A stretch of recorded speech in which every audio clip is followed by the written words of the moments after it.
everybody, welcome back to Board Game Blender. My name is Zee Garcia. Today's episode, Food, Glorious Food.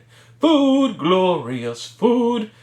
I chose this theme because I think there's a lot of games out there that do deal with food, and that's the theme, where they include food, and I find that theme, or that inclusion, to be a very charming, very disarming theme. You know, it's a theme that's very approachable, I find. And so, if I bring out a game that's about, dragons clashing over a spit of land somewhere, a lot of people are not going to be interested in that theme. Because it's a divisive thing. Some people just don't like that, don't like fantasy, or don't like conflict, or whatever the case may be. Food, we can all relate to, and I find it to be, again, a theme that's just easy to grasp, and it's easy to sort of be positive about, to say, yes, let's play a game about food. Now, that's not to say that all the games are similar to each other. There's a lot of little card games that are about food. There's a surprising amount of dexterity games that are about food, and then bigger or more complex games about food. But still, that theme is wonderful because it breaches that gap between people who are hardcore gamers and people that are not sure about this weird hobby of ours. So having said all that, let's get into the episode and talk about some food, glorious food. Here we go.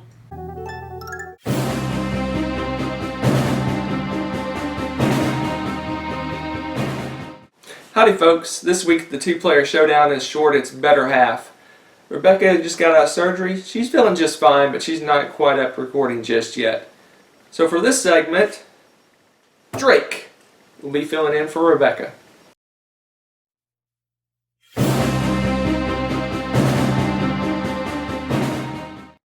For this segment, Drake and I are looking at a light drafting game called Sushi Go! Let's take a look. Sushi Go is a very light card drafting game. Each player will receive a hand of cards. The number of cards they receive varies based on the number of players. You look at all your cards and you pick one to keep. You put that card face down in front of you. Once all the other players have selected their card, you simply reveal the card you selected and leave it in front of you. Your remaining cards in your hand are passed on to the next player.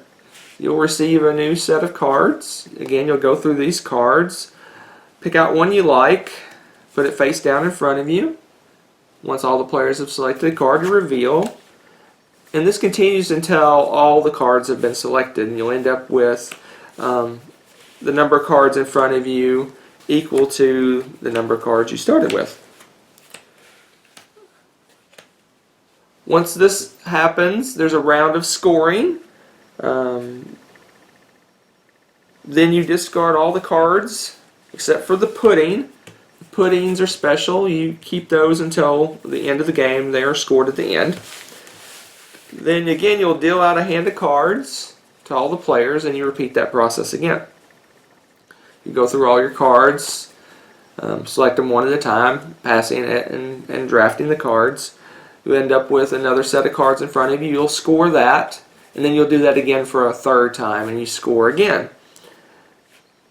At the end of the game, the puddings are scored, and then you add up the total of all three rounds plus any points you might have gotten or lost because of the puddings. High score wins. And here we go. We've already dealt out the cards. In a two-player game, each player gets 10 cards. So we each select a card and place it face down in front of us.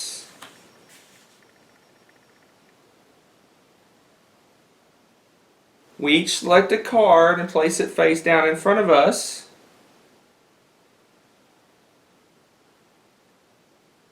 I wish Rebecca was here. Sushi Go is a great introduction to the card drafting mechanism that so many modern board games use. I personally don't care for the two-player version of this game or even any of the variants they have for 2 players. 3 players is kind of iffy as well. 4 and 5 is really the sweet spot for this game. It's a fun, light, casual game and definitely a family weight and not too much strategy involved. What do you think, Drake?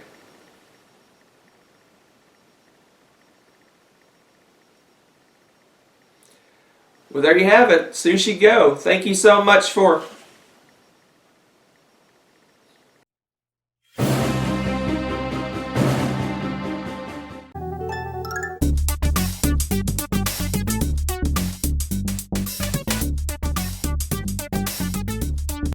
Hey guys, Tiff here. This week we're talking about food games, and I can't help but think about how perfect food themes are for introductory games.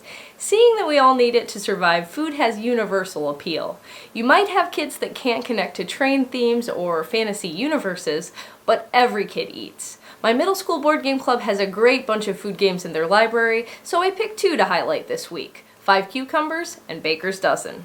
Fünf Gurken, or 5 Cucumbers, by Friedemann Fries, is a quick and easy card game based on a Gurk, a traditional Scandinavian trick-taking game. To start, each player has a hand of 7 cards, dealt from the deck comprised of cards numbered 1 through 15. On each turn, you play 1 card, and it has to be higher than the previously played card or the lowest card in your hand. The person who plays the highest card wins the trick. What makes this game a bit unusual is that on the last trick of the round, winning is bad. The player who wins the final trick gets cucumber tokens equal to the amount depicted on their card. The goal is to avoid getting these because once you have 5 cucumbers, you're eliminated from the game. The player elimination might seem off-putting, but rounds go by so quickly it's not an issue. The whole game only takes about a half an hour to play, and it's actually fun to watch the player count whittle down until the final 2 players duel for victory. Baker's Dozen is another food-based card game, this one from Reiner Knizia. Although you can find it with a few different themes, the donut-themed version, with its circular cards, has the most visual appeal. The deck of donut cards has 4 suits, or flavors: vanilla, chocolate, and strawberry, all valued from 1 to 7, and the moldy donuts, which act as a wild suit and are all valued at 4.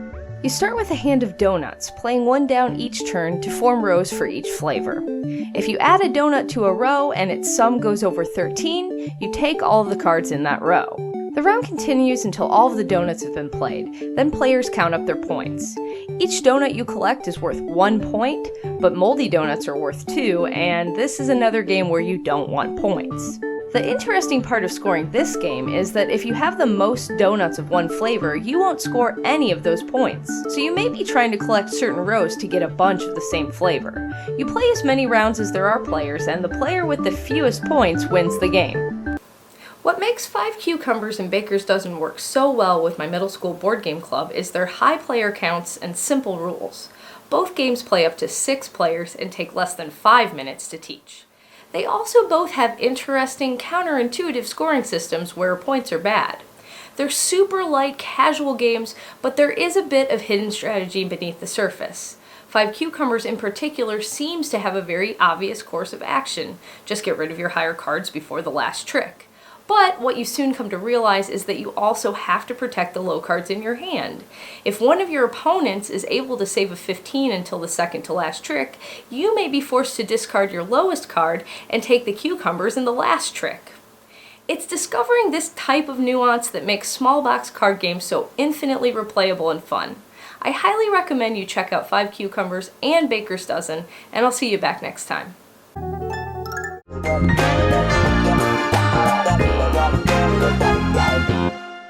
Howdy gamers, time once again for Buy, Try, or Deny. I'm Indiana John. And today we're taking a look at games about food, glorious food. And I'm definitely someone who enjoys food, sometimes a little bit too much. But when it comes to games about food, I got to thinking about those classics from my childhood like Hungry Hungry Hippos and maybe the less classic Gassy Gus from about 10 years ago. But I've come up with 3 other games that have to do with food that maybe aren't completely about food, but have a definite food element to them. So if you're ready, please put your menus away, take your napkin, place it nicely across your lap, and raise your wine glass and get ready for a great meal of games. Bon appetit! Today's buy game is a game that I used to have in my collection until just a few weeks ago, and I sold it to one of my best friends who really wanted it, and I really only sold it to him because I knew I'd get to play it again, and that's a la carte. This is a game about cooking dishes in little frying pans, and every player actually gets a little metal frying pan that goes on a 3-dimensional cardboard stovetop. And on your turn, you're trying to heat up your dishes and also add seasoning to them with these little plastic containers of crystals where you have to kind of dump them in there. And if you over season or burn the dish, then it's ruined and you don't get the points. But if you're able to get it right, you'll get the points for those. And every player also has the option of cooking a crepe, where they have this little pancake crepe token. And the way that you cook that is by physically having to flip the thing over inside of the pan on your turn. So that's just a terrific, fun dexterity game. It's good for kids, good for grandma, good for just about anybody. I think any 4 people you can get to the table would really enjoy playing this game, because it's just such a natural thing, cooking, and being able to physically do that in a game. It's got a cool toy element to it, and I think it's great. Everyone should have this game in their collection, except for me. I'm such a hypocrite, but that's my buy game, a la carte. Our try game this time is not solely about food, but it's about an activity that usually involves food, going on vacation. Of course, I'm talking about Tokaido, designed by Antoine Boza. Now, this game has gotten so much great press, and I think it's been talked about an awful lot by reviewers and internet folks, and so I'm hesitant to put it in here, but it is an excellent game, and it has a cool, relaxing sort of element to it, where you're just going down this path, trying to visit different sites and have the best time on your vacation. And you're getting points for that. And you're also stopping at inns where you're going to get great food like tempura and sashimi and sushi and miso soup. And so there's definitely a food element to this game. I will say it's a try for me because it is a light game. It is not a gamer game by any means, I don't think. It's really a gateway game or a family level game, and it's one of the best as far as that goes. But if you're looking for a deep strategic experience or any sort of a brain burner, Tokaido is not going to be your game. But it is a nice, light, and fun game, and so I think it's a buy for me. I definitely have it in my collection, but for you it might be a try, and that is Tokaido. Our deny game this time is sort of about food, depending on what you consider to be food, and that is Chupacabra Survive the Night. In this game, you're rolling dice and playing a chupacabra monster of some sort that is trying to devour your opponent's chickens, goats, and cows. And so you're rolling dice, you're capturing groups of dice, and whoever ends up with all the dice at the end is the winner. My friend Brian loves to bring this game to our game nights because it's the only game he knows of where you can go chupacabra loco, which I think is pretty much unique to this game.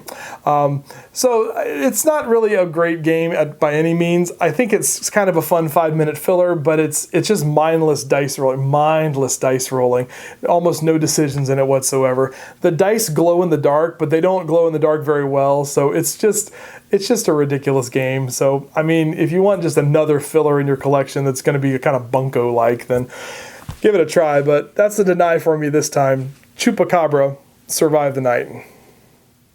So there you have it, 3 food-filled games. Our deny game, Chupacabra Survive the Night, our try game, Tokaido, and our outstanding buy game, a la carte, which I really need to get back into my collection. So what food-themed games whet your appetite for gaming? Let me know in the comments, and be sure to follow me on Twitter @IndieBoardGamer.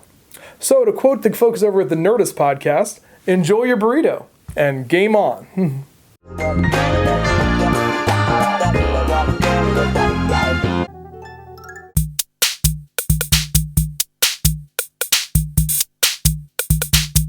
Hey folks, for today's Quirky Game, I want to talk about a game in which you are collecting different spices, like ginger, like cinnamon, cumin, things like that. And then you are fulfilling orders that are printed on cards with those things you've collected and trying to come out ahead, have the most points.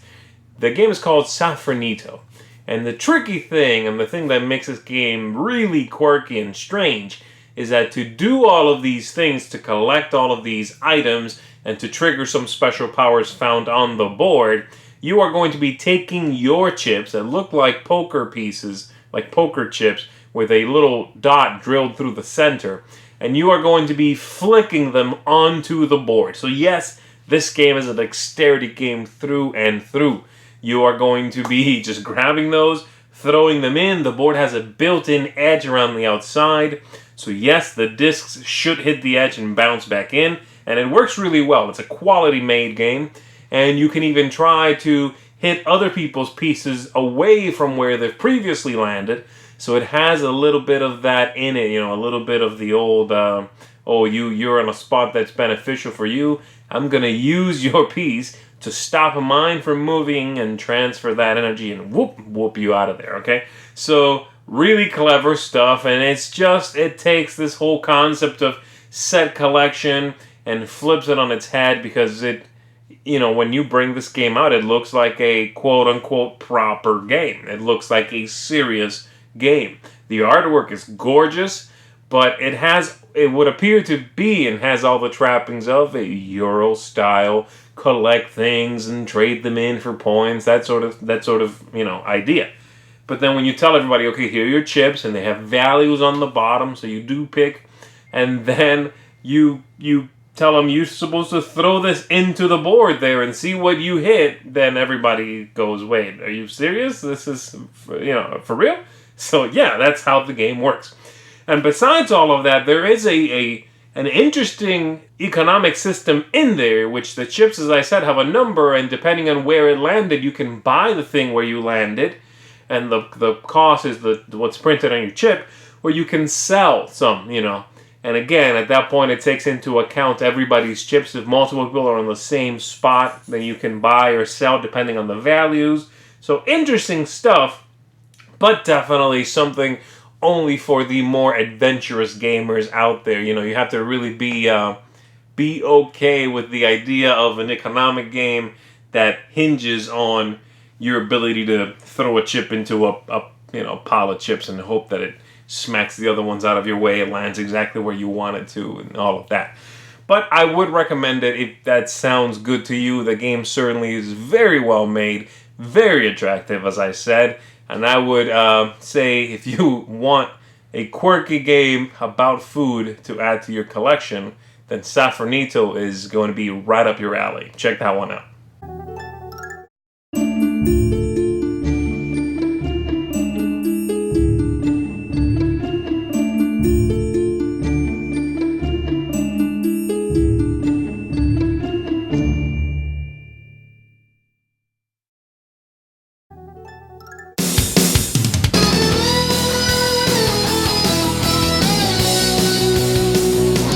Hey folks, welcome back to another Blender episode. Thank you for being a friend of the Blend. And today we're talking about glorious food. Glorious food. And so the one game that came to mind that actually has always had a place on my shelf since the first time I played it was this game right here, Wasabi. Wasabi is, first of all, about making one of my favorite foods to consume, and that is sushi. And what you're trying to do is a tile placement game where you're trying to place the different ingredients that you have on your recipes inside your little menu blinder thingy. You're trying to place them either in a correct row and in order so that you can score extra points in wasabi cubes, or you can just place them out there in any order just to finish the recipe and then score points for that recipe. So it's a really neat tile placement game that has a really neat theme on it, and there's special cards that you can play that will allow you to break different kinds of rules that the game has for you. So it's actually a really fun game to play. So that's Wasabi. If you haven't had a chance to check it out, I really highly encourage you to do so. But then I was thinking about this episode. We were thinking about a very human-centric view of food, and I thought, well, there's other kinds of things out there that also need food. And one of my favorite games for zombies is this one right here, Last Night on Earth. I mean, zombies need food too. I mean, it's kind of a bummer that we are their food, but I mean, that's what this pretty much is. You're trying to keep all the zombies from having a delightful little snack. There is this game right here, one of my favorite games from last year, Dice Tower winner for big game of the year last year, Dead of Winter. Yeah, this is a great game too, and this has food on a number of different levels. Not only are humans fighting over it, but every once in a while humans become it too. So, there's a lot of different kinds of games out there that involve food, and why should we have a very narrow concept of what is and what is not food? Hey, look, I'm just trying to keep it real, y'all. See you on the flip side.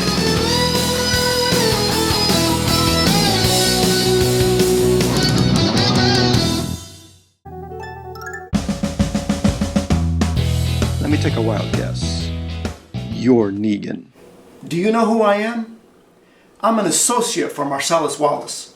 You do remember your business partner, don't you? Looks like I caught you at breakfast. Sorry about that. I see that you're having a McDonald's quarter pounder with cheese, the cornerstone of any nutritious breakfast. I'm gonna have a bite of your tasty burger.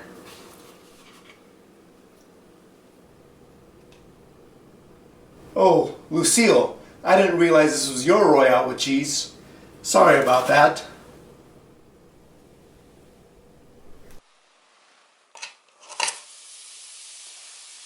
Hello friends of the blend, and welcome back to Retro Board Game Corner. Today we're talking about McDonald's Playland the board game, published in 1984 by Parker Brothers. This is a 2 to 4 player game in which you're trying to capture the hamburger while racing around the playland. Let me set this up and show you how it works. So this is what the game board would look like set up. But wait a minute, the game board's not set up. If you have impatient kids like me, Daddy, Daddy, we want to play, we want to play. Okay, hold on a second. Set up. Let me show you that again. Not set up. Set up. Not set up. Set up. So, first thing you need to do, every player is going to pick a color. Start at the start spot. Now, if you know how to play Candyland, you know how to play this game. So here on the Golden Arches is a color wheel. You're going to start by just picking a spot and putting it all the way down. There's going to be a color. The color is green. You're going to move to the first green space. Now, there's 3 different rides you can take. This one's the Big Mac wheel, the slide, and the train. So when you're on the Big Mac wheel, you're just going to spin the spinner until your piece falls in the hole and then lands on either hamburger spot, either it be 2 hamburgers or 1 hamburger. You're going to take the appropriate hamburger token and drop it right here inside Ronald McDonald's hand right there. And then you're going to go to the next available color that you have on the color wheel. If you're going to ride another ride, you can continue to take your turn. But if at any time you're not on a ride, your turn is over, and then it's the next player's turn. So let's say, for example, you come here to the slide, you slide down the slide, pick up a hamburger, put it here in his bucket, continue on down to the train here, slide down this slide, pick up a hamburger, put it in his bucket. Now once you get here, you just start over again until somebody can capture the hamburger, which is right here in Ronald McDonald's shoulder. You do that by putting in these hamburger tokens here. So the first person that can successfully show the hamburger spot is the winner of the game. Teardown is easy too. You just go this, fold it up, and you're ready to put it away. This McDonald's game and a Star Wars themed Ewok game were part of Parker Brothers' Funburst series, which basically means that it was just one big old pop-up book. Now this game can be played with players as young as 4 years old, and it's a great introduction into the world of board gaming. Well, that's all the time I have for now, and in case you haven't noticed, we're all talking about food-related board games, so glad you didn't skip my segment. May your rolls be high.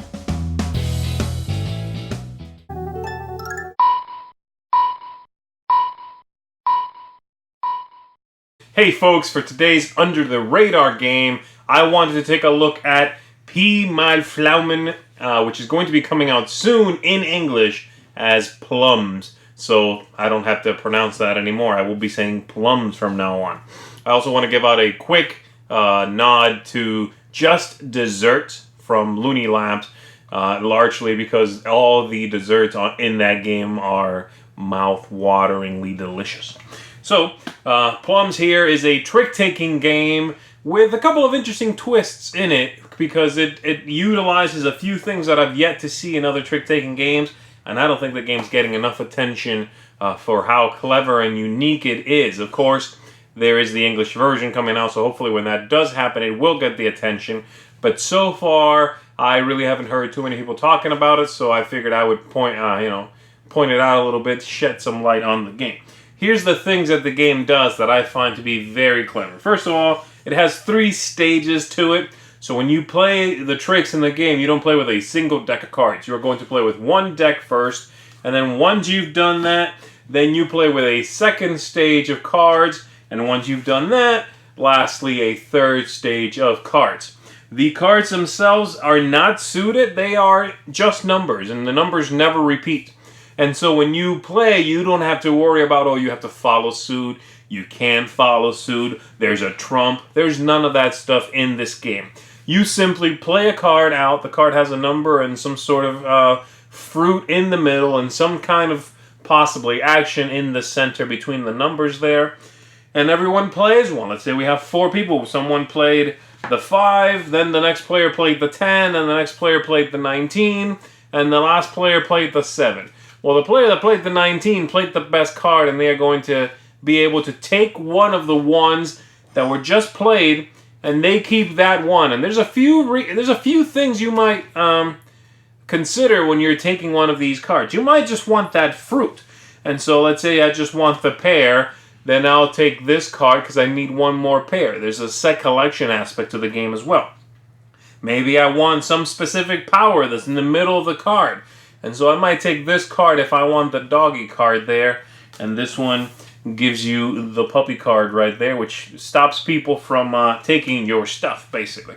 And then the other ones here have special powers as well, the sets you're trying to go for.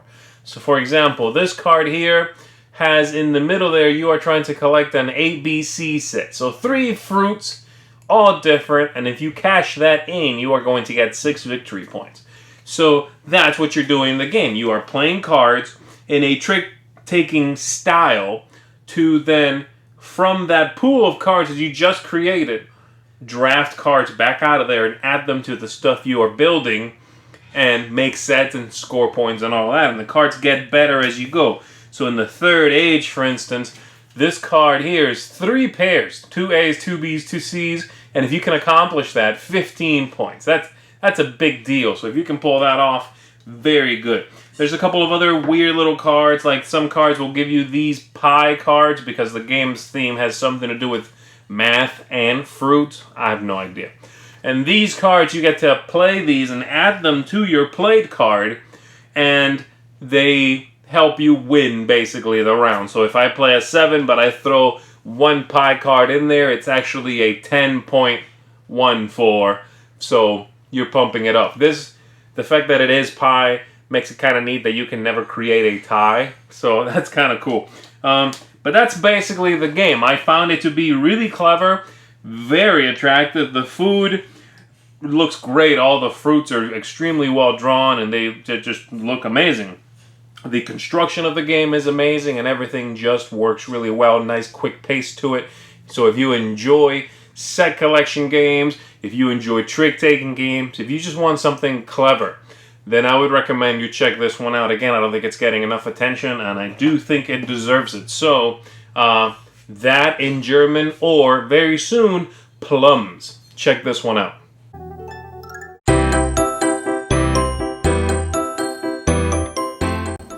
Hello, welcome to Boards and Crafts, a place for quick tutorials, snacks and crafts inspired from games, board games, and all about board games. Y'all know how much I love food, so today we're going to be creating a craft inspired by Sushi Go. Why not a snack? Let's get started. So the supplies that you need for this project include thumbtacks, bottle caps, hot glue gun, Mod Podge, paintbrush, a cup of water, and some cute Sushi Go images. You can find a template of the Sushi Go images on my blog. Use the Mod Podge to glue them onto the bottle cap. Let it dry for 30 minutes, then do a second coat on top of the image to seal it. After another 30 minutes, use the hot glue gun to glue the thumbtack to the bottom of the bottle cap. And that's it! If you guys have any ideas for tasty treats or creative crafts, comment below or tweet them at me at Artsy Thank you guys for watching. I hope that you have a great day. Now I gotta do something with that cork board.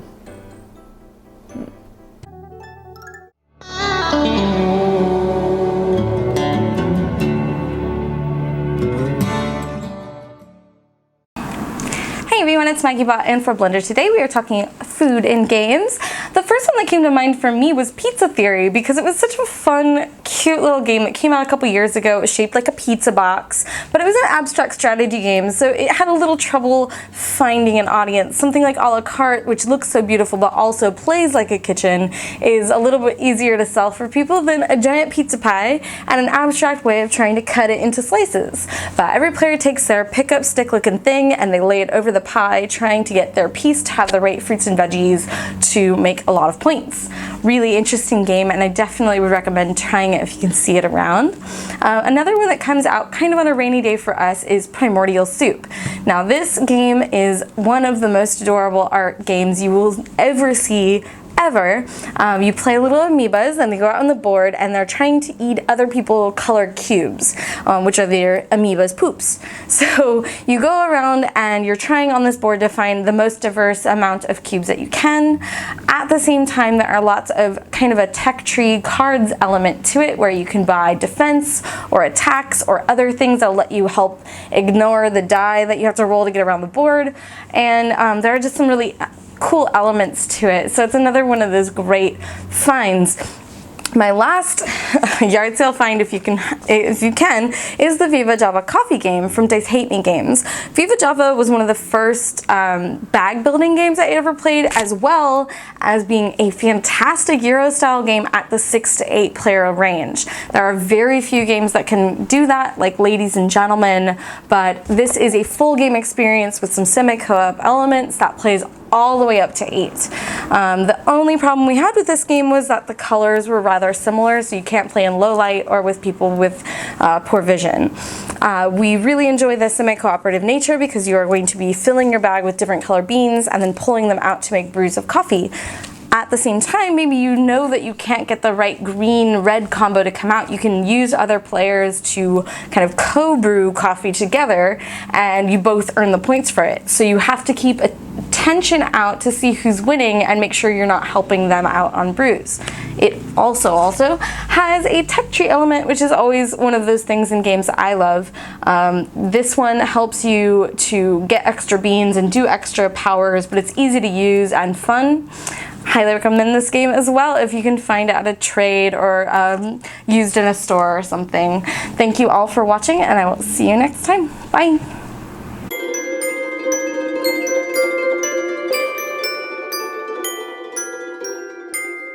Food, glorious food.